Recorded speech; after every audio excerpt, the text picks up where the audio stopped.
Oletteko koskaan kuulleet Nicke Knattertonista? Ettekö? Hän on Saksan maineikkain yksityisetsivä. Passissa lukee hänen oikea nimensä Paroni Nikolaus von Knatter. Hänen sukulinnansa sijaitsee lähellä Kyritsin kaupunkia Knatterjoen rannalla.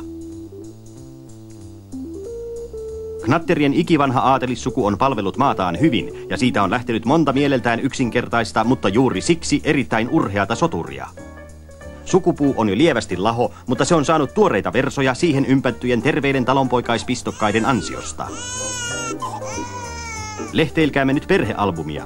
Tässä on Knattertonin äiti Corinna, omaa sukua herttuatar Bimsberg. Hän lukee aamusta iltaan salapoliisikertomuksia. Ei edes pojan syntymä keskeyttänyt hänen pakkomielteen omaista lukemistaan. Kuultuaan, että lapsi oli poika, hän mutisi vain hajamielisesti, syyllinen on isä. Isän näemmekin tässä, paroni Casimir Kuno von Knatter, ystävien kesken Kuuno.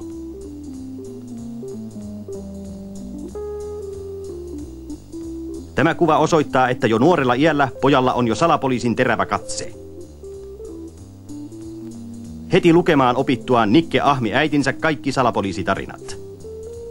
16-vuotiaana Nicke ilmoitti ryhtyvänsä yksityisetsiväksi. Perheneuvottelussa kuitenkin päätettiin, että poika ei missään olosuhteissa saisi käyttää suvun tahratonta nimeä tulevassa toimessaan.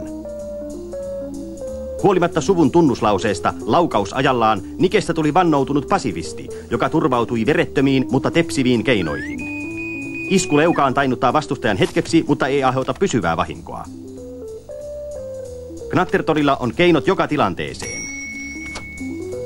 Niin sanottu aasinpotku iskee taaksepäin. Sen erityisen suuri teho johtuu onnea tuottavasta hevosen kengästä. Peiliä käyttämällä voi kyynärpääiskun suunnata oikeaan paikkaan. Todella tyrmäävä on tehopotku pystyasennosta. Sen vaikutuksen näkee parhaiten hidastetusta filmistä. Mutta mitä on nopeinkaan käsi ilman aivoja? Erinomaisen päättelykykynsä ansiosta Knatterton on ratkaissut maailman vaikeimpia rikostapauksia. Intiassa hän löysi Radipurin maharajan kadonneen jalokivilippaan.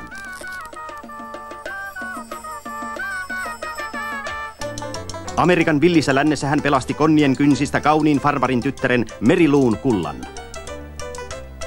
Pariisissa hän paljasti varkaan, joka yritti varastaa muotisuunnittelija Edouard Le Taftin kevätkokoelman. Venetsiassa hän otti vangiksi Mako Mafianon hotellivaraskoplan. Eräässä pikkukaupungissa Reinin rannalla hän selvitti sensaatiomaisen rikoksen, josta hän vaikenee kuin muuri kansallisen turvallisuuden nimessä. Nyt tunnette Nicke Knattertonin ja saatte seurata hänen maineikkaimpia seikkailuitaan.